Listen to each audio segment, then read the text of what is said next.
नमस्कार। उम्मीद है आप लोग स्वस्थ और आनंद होंगे। चुनाव का माहौल शुरू हो गया है और उस अब आजकल चुनाव को लेकर के ही खबरों का बाज़ार गर्म है। खबरों का भी, विश्लेषण का भी और तमाम चीज़ों का।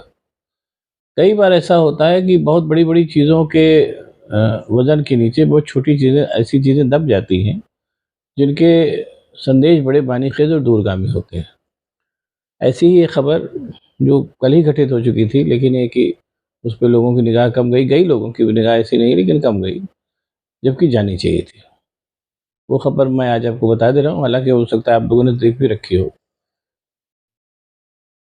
भारतीय जनता पार्टी ने पूरे देश को एकदम सुधार लेने का बीड़ा उठा दिया है। उसी बीड़े के क्रम में उन्होंने जम्मू-कश्मीर में धारा 370 हटा दी और धारा 370 को हटाने के बाद जम्मू-कश्मीर को 2 हिस्सों में बाँट दिया। लद्दाख को केंद्र शासित प्रदेश बना दिया और बाकी राज्य तो है ही। और ये कहा गया कि अब कश्मीर में जो है इतना चतुर्दिक विकास होगा कि पहले हो नहीं पाएगा। पहले कभी नहीं हुआ था और अब होगा।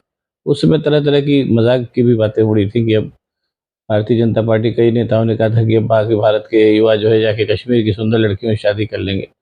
हालाँकि कितनी शादियाँ हुई है तो मुझे नहीं मालूम। और उस पूरी बात में ये भी बात निहितार्थ था कि भई कश्मीर की लड़कियों का भी तो कुछ एक अपना मतलब ओपिनियन होगा कि वो भारत के जो बाकी भारत के लड़कों से शादी करना चाहती हैं या नहीं। लेकिन बहरहाल वो एक दौर होता है, दौर में तरह-तरह की बातें होती हैं। और भारतीय जनता पार्टी ने जैसा उसका स्वभाव है, उसके प्रचार तंत्र ने बुरी तरीके से प्रचार करना शुरू किया कि बस अब जम्मू कश्मीर के भागे खुल गए हैं, इसके पहले बंद हो चुके थे। खैर, उनका अपना काम करने का तरीका है। अब उसमें हुआ ये कि अभी जो लद्दाख में उन्होंने, चूँकि केंद्र शासित प्रदेश है, तो लद्दाख स्वायत्त परिषद बना दी और उसके अभी चुनाव हुए। उस चुनाव का जब नतीजा आया तो 26 सीटों पर चुनाव हुए, जिसमें से 22 सीटें जो थी कांग्रेस और इंडिया गठबंधन को मिली, 2 भारतीय जनता पार्टी को मिली और 2 और लोग। जम्मू कश्मीर से धारा 370 हटे हुए भी 1919 में हटाई गई थी, करीब 4 साल तो हो ही गया। और 4 साल के बाद उसका जब नतीजा आया तो ये नतीजा ये सामने आया कि 26 सीटों में से भारतीय जनता पार्टी मतलब कुल मिला के 2 सीटें जीती।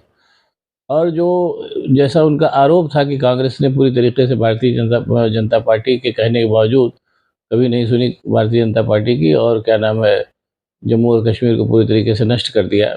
वो कांग्रेस और इंडिया गठबंधन वहाँ पर 22 सीटें जीत गए।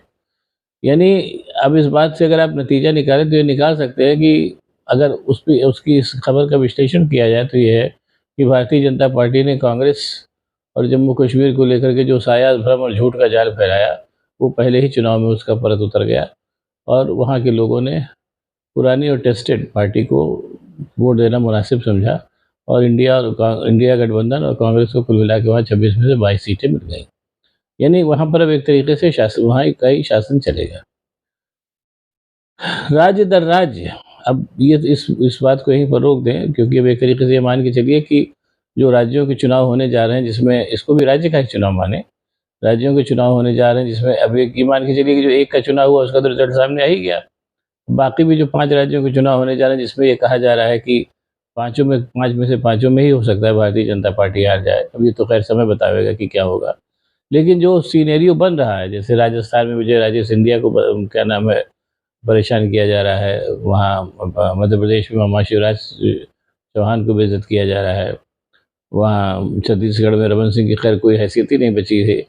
ये सब जो काम किए जा रहे हैं, ये कहीं न कहीं इस बात का भी सूचक हो सकते हैं कि ये जो जब जमी-जमाई क्या नाम है, जो जो लीडरशिप होती है, जैसे वहाँ शिवराज सिंह हैं, वहाँ वसुंधरा राजे हैं राजस्थान में, और यहाँ छत्तीसगढ़ में रमन सिंह हैं, और जैसा मैंने बताया मध्य प्रदेश में शिवराज सिंह चौहान हैं। ये लोग एक ज़माने में कद्दावर मुख्यमंत्री थे और इनका मेरा ख़्याल है अभी भी अच्छा खासा वहाँ पर एक उनके राज्यों में एक अच्छा खासा उनका तंत्र होगा। ये भी सोचना चाहिए कि अगर वो जब उनको ये लगेगा कि अब वो उनकी नहीं सुनी जा रही है, वो हार जाएँगे, तो वो खेलम न खेले देव खिलौए बिगाड़ देव की तर्ज पर अपने तंत्र को सक्रिय करके भारतीय जनता पार्टी के उन तीनों राज्यों में हराने का काम क्यों नहीं कर सकते? हो सकता है वो ऐसा करें, ये भी कहा कहा जा सकता है। और एक बात और यहीं पर समझ लेनी चाहिए कि आखिरकार भारतीय जनता पार्टी जो है, वो जो ये वसुंधरा राजे हुई या शिवराज सिंह चौहान हुए या क्या नाम है रमन सिंह हुए, इन सब लोगों को क्यों दरकिनार करना चाहता है? उसका एक मोटा-मोटा कारण और है, समझ लीजिए कि इस बात की काफ़ी प्रबल शंका जताई जा रही है कि 2024 के आम चुनाव में शायद भारतीय जनता पार्टी को या तो वो हार जाए या फिर क्लियर मेजॉरिटी न मिले, सामान्य बहुमत मिले। सामान्य बहुमत अगर उसको मिलता है तो फिर सरकार चलाने के लिए उसको गठबंधन की सरकार चलानी पड़ेगी, जिसमें मोदी जी को शायद उतना समर्थन न मिल पाए जितना कि बाकी नेताओं को मिल सकता है।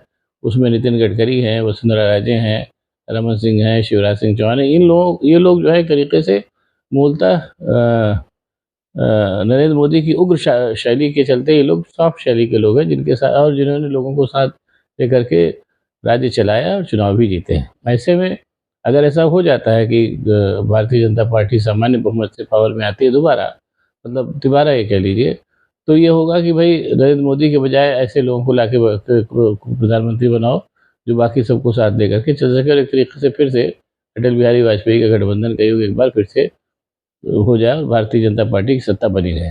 ऐसे में नरेंद्र मोदी एंड कंपनी इस बात की कोशिश में लगी हुई कि जितने भी संभावित नाम हैं, जो उनकी जगह ले सकते हैं, उनको पहले से ही श्रीहीन कर दो, ताकि वो इस लायक ही न रह जाएँ कि अगर वो नौबत आती है सामान्य बहुमत वाली, तो अपने नरेंद्र मोदी को की जगह पर उनके नाम पर विचार किया जाए। ऐसी धारणा सी दिखाई दे रही है जिस तरीके की राजनीति चल रही है।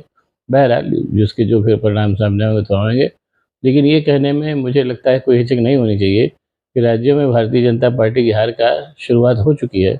अगर लद्दाख स्वायत्त परिषद के चुनावों परिणामों को इसकी नज़ीर माना जाए तो।